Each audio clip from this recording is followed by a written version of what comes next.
lamang sa lupa'y para akong inaalon at nalulunod sa batikos ng mundo, sa kung ano lamang ang kaya ko.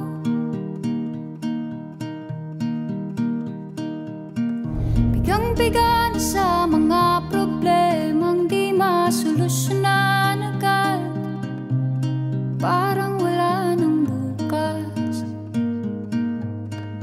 Pwede bang umiwas?